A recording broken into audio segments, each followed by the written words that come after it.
और जहां जलसे होते हैं दो काम तो बड़े पक्के होते हैं, एक तो अकीदे के पक्के होते हैं और दूसरे दीनदारी में जानकारी होती है। ये सबसे बड़ी बात है। मैंने परसों भी ये बात कही थी और ये कोई झूठ नहीं है, ऑन द रिकॉर्ड बोल रहा हूं मैं इस बात को। किशनगंज के निजामुद्दीन भाई एक गांव में जाना हुआ, लोगों ने ये कहा कि हिंदुस्तान आजाद हुए इतने साल हो गए, आज तक हमारे गांव में जलसा नहीं हुआ था। सुन रहे ना? मैंने कहा नुकसान, कहने लगे नुकसान इतना बड़ा है कि आज भी हमारे गांव वाले होली दिवाली पे पीपल पे जाके पूड़ी चढ़ाते। उन्होंने मुझे बुलाया जलसे में, मैंने कहा आज कैसे हो गया जलसा? कहने लगे कुछ लोगों ने आपको सुन लिया तो शायद इनका मन कर गया कि इसको बुला के सुन। तो मुझे हैरत हुई, उन्होंने कहा इतना बड़ा नुकसान तो है। जहां जलसे नहीं होते वहां दीन की ज्यादा जानकारी बंदों को नहीं होती।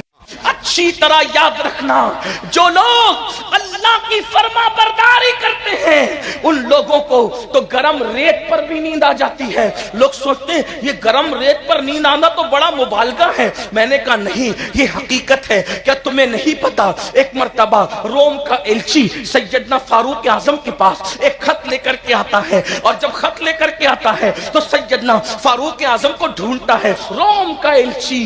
जब उसको पता चलता है कि मुसलमानों का अमीर 3 बर्रे आजमों पर बिला शिरकत गैरे हुकूमत करने वाला उमर इब्ने खत्ताब जंगल बकरियां लेकर गए बकरियां चराने के लिए, तो वो जंगल पहुंचा। जंगल में गया तो एक मंजर देखा, खुले आसमान के नीचे एक दरख्त है और उस दरख्त के नीचे मुसलमानों का अमीर 3 बर्रे आजमों पे हुकूमत करने वाला अपने हाथ का तकिया बनाकर रेत पे सो रहा है, रेत पे सो रहा है। उसने देखा, उसको हैरत हुई कि मेरे बादशाह लोग नरम नरम गद्दों पर महलों में बॉडीगार्ड के पहरों में सुकून से सो नहीं पाते, ये अकेले चैन से सो रहा है।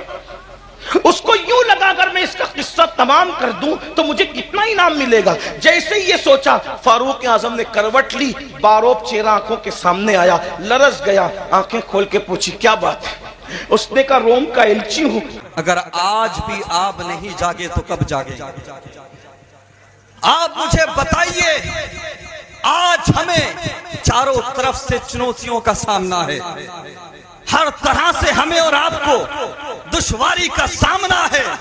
लेकिन सुनो मुसलमानों, हमारा नबी हमारा घमंड है, हमारा नबी हमारा गुरूर है, हमारा नबी हमारा प्राउड है। हम मुसलमान हैं, हम ये जज्बा रखते हैं।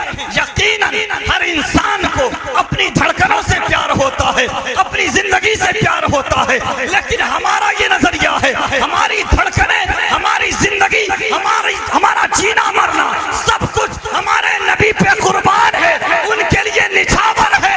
इसकी वजह यह है कि ज़माने भर की हर एक नेमत उन्हीं के सदके खुदा ने दी है। अगर उनकी इज्जत पे हार पाया, हम अपनी इज्जत का क्या करेंगे? सरकार बाबा फरीदुद्दीन गंजे शकर का कुछ लोगों ने मजाक उड़ाया, इसको हाथ धोना नहीं आता, मुरीद होने आया। खाना हो गया, खाने के बाद जब हाथ धुलाया गया, जैसे नॉर्मल सबने हाथ धुले, इन्होंने भी नॉर्मल धुल लिया। अरे खाने से पहले तो हाथ साफ होते हैं, कम पानी में हाथ धुला जाता है, खाने के बाद हाथ भर जाते हैं, ज्यादा पानी लगता है। लेकिन ये अजीब बंदा है, इतने लोटे पे लोटे गंवा दिए और खाने के बाद मुख्तसर में हाथ धुल लिया। लेकिन कुछ समझ पाए, कुछ नहीं समझ पाए, लेकिन जो सब समझ गया वो रोशन जमीर सरकार शेख शहाबुद्दीन उमर सोहरवर्दी थे। आपने फौरन पर्दा उठाने की कोशिश की, कहा शहजादे एक बात बताओ, मुरीद होने आए हो, आपको हाथ धोना नहीं आता?